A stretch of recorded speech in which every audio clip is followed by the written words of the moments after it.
Hello साथियों, मैं Abhijeet Sabbarwal, real estate consultant coach. आज हम डिस्कस करने वाले हैं 10 ऐसे पॉइंट जिसके वजह से रियल एस्टेट करियर में लोगों को सफलता नहीं मिलती है। 10 ऐसे पॉइंट जिसके वजह से लोग इस करियर में अपना बहुत ऊंचा मकाम नहीं बना पाते। इसके पीछे 10 ऐसे रीजंस आज मैं देने वाला हूं।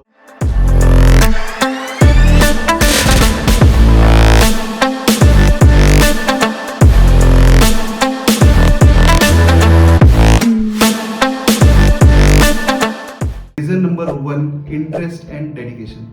साथियों, आप देखो, किसी भी स्टूडेंट को आप पूछिए कि उसे करियर में क्या बनना है, उसका जवाब होगा उसे डॉक्टर बनना है, इंजीनियर बनना है, या जो भी ऐसे उसके मिलिट्री, नेवी, ये सब हो सकता है। पर कोई ऐसा नहीं कहेगा आपको कि उसे रियल एस्टेट एजेंट बनना है। लगभग 70% तभी लोग हैं कि जो इसको एज अ करियर ऑप्शन नहीं देखते। 30% ऑप्शन हो सकते हैं, क्योंकि कुछ ऐसे भी लोग हैं जिनके फैमिली बैकग्राउंड रियल एस्टेट से जुड़ा हुआ है, तो वो सोच सकते हैं कि उन्हें करियर में आगे रियल एस्टेट जाना है। पर 70% लोग तो ऐसे हैं कि जो एक्सीडेंटली इस फील्ड में आते हैं। एक्सीडेंटली आते हैं, इसके पीछे भी ऐसा उनका सफर होता है कि वो कहीं ना कहीं किसी न किसी कंपनी में जॉब कर रहे हैं, ऑप्शन उनको वहाँ पे उतना एक्सप्लोजर नहीं मिल पा रहा है। रियल एस्टेट में एक्सप्लोजर भी है, पैसा भी है, बहुत सारी चीज़ें एड ऑन मिलती है यहाँ पे।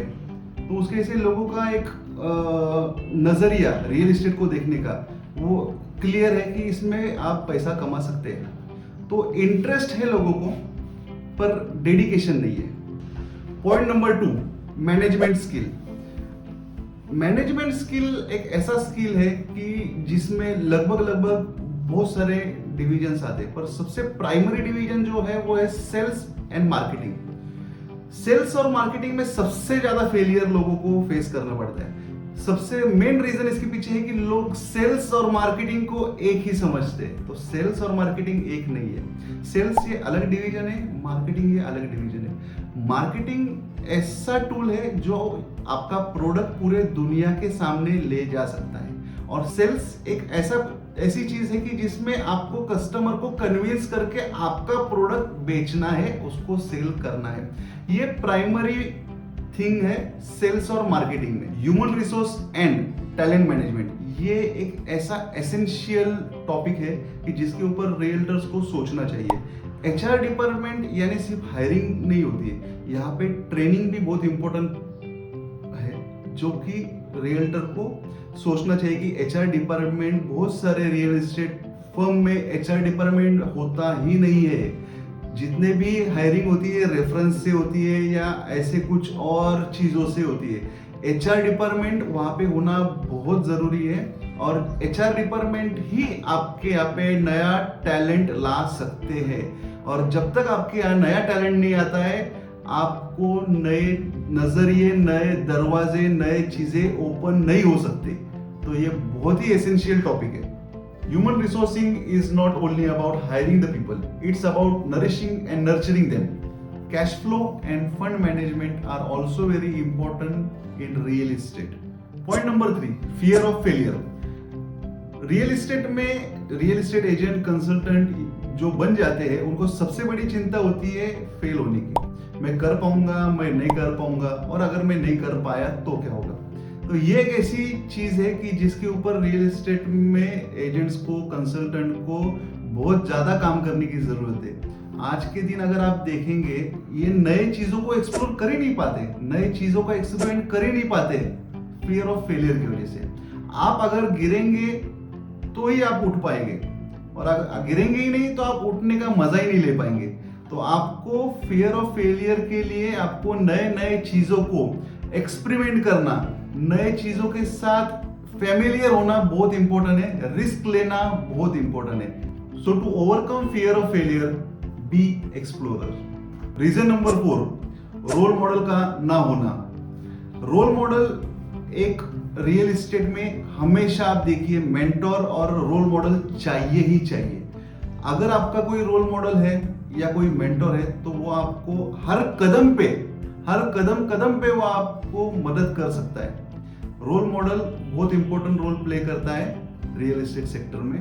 तो रोल मॉडल करना होना ये है reason number 4। A mentor is someone who allows you to see the hope inside yourself. Treating real estate business as a 9 to 5 job, ये है हमारा रीजन नंबर 5। रियल एस्टेट में एजेंट्स को, कंसल्टेंट्स को बहुत सारी चीजों पे सैक्रिफाइस करना बहुत जरूरी है। एग्जाम्पल, लोगों को सैटरडे, संडे, वीकेंड्स में छुट्टी होती है, पर रियल एस्टेट में रियल्टर को उसी वक्त बहुत ज्यादा काम होता है। जब कस्टमर्स को छुट्टियां है, हॉलीडेज है, वीकेंड्स है, फेस्टिवल है, तभी तो कस्टमर मार्केट में आएंगे, तभी तो कस्टमर प्रोडक्ट एक्सप्लोर करेंगे। आपको उस वक्त अवेलेबल रहना बहुत जरूरी है। तो ये है हमारा रीजन नंबर 5, जहां पे रियल एस्टेट में सबसे बड़ी मिस्टेक हो जाती है लोगों से। Never dream for success, work for it. Reason number 6, lack of sales skill. Lack of sales skill में अप्रोच क्लाइंट को आप कैसे करते हैं वो बहुत इंपॉर्टेंट रोल प्ले करता है। आप क्लाइंट की रिक्वायरमेंट को कैसा डिफरेंशिएट करते हैं वो भी एक बहुत इंपॉर्टेंट रोल प्ले करता है। आपका सेल्फ प्रेजेंटेशन कैसा है ये भी एक बहुत इंपॉर्टेंट रोल प्ले करते हैं। Number 7, lack of product knowledge and lack of legal knowledge. आपको ये जानना जरूरी है कि आपके प्रोडक्ट में फीचर्स क्या है, एडवांटेज क्या है, बेनिफिट क्या है। इन शॉर्ट, ये एक फॉर्मूला है जिसे FAB, फैब मॉड्यूल कहा जाता है। ये हम हमारे अगले वीडियो में डिटेल में डिस्कस करेंगे। और दूसरा यानी लीगल नॉलेज। लीगल नॉलेज होना बहुत ही इंपॉर्टेंट है, otherwise it would become very difficult for you to deal with several problems related document after sales। आपने सेल कर भी लिया, डॉक्यूमेंटेशन और आफ्टर सेल्स के बारे में आपको नॉलेज होना बहुत ही जरूरी है। Reason number 8, proper lead generation न कर पाना। आज रियल एस्टेट में आप देखिए, लीड्स सबसे बड़ा रोल प्ले करते हैं। जितने भी सक्सेसफुल रियल एस्टेट एजेंट्स हैं उन सबके पास मल्टीपल सेल्स जनरेट करने के लिए लीड सोर्सेस अवेलेबल है।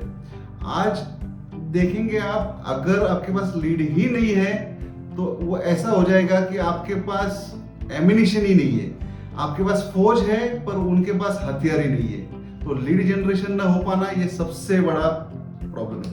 रीजन नंबर 9, रेफरल बिजनेस को अट्रैक्ट न कर पाना। रेफरल बिजनेस एक ऐसा बिजनेस है जो आपको इजीली अचीवमेंट है, आपको इजीली मिल सकता है। वो आपके पास्ट कस्टमर्स आपको रेफरल देते हैं और वो रेफरल से आप नए रेफरल्स, नया बिजनेस खड़ा कर सकते हैं।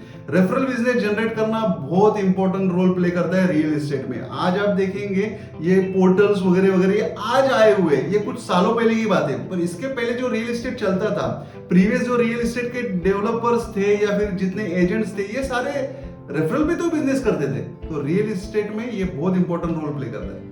और last reason number 10, lack of negotiation skill. Negotiation ये ऐसा स्किल है जो बहुत इंपॉर्टेंट रोल प्ले करता है एक रियल एस्टेट एजेंट की करियर में। अगर कोई अच्छा रियल एस्टेट नेगोशिएटर हो तो फिर sky is the limit. Negotiation skill is very important, you should work on that. That was my reason number 10। दोस्तों, आज हमने जाने 10 ऐसे कारण जिसकी वजह से रियल एस्टेट एजेंट अपने करियर के शुरुआती दिनों में ही असफल हो जाते हैं। ये 10 बेसिक कारण थे जिसको अगर रियल एस्टेट एजेंट अपने करियर में नॉलेजफुली टैकल कर ले तो उनको इस करियर में फेल होने का चांस ही नहीं है। इसमें उनको फेल हो ही नहीं पाएंगे वो। और हमने प्रयास किया है हमारी तरफ से कि इन सवालों के जवाब भी आपके लिए जल्द से जल्द लेके आए। ये जो रीजन थे, ये रीजंस के आंसर्स जो है कि इसके ऊपर सफलता कैसे पाई जा सकती है, इसके ऊपर हम जल्दी वीडियो लेके आ रहे हैं। अगर आपको हमारा प्रयास पसंद आया तो please like, share, subscribe our channel. और किसी चीज में अगर आपको ऐसा लग रहा है कि आपके कोई और भी दिक्कतें हैं और आपको किसी चीज के बारे में हमारी तरफ से नए वीडियो चाहिए तो प्लीज कमेंट में आप हमें बताइए। हम हमारी तरफ से पूरा प्रयास करेंगे आपके लिए वीडियो बनाने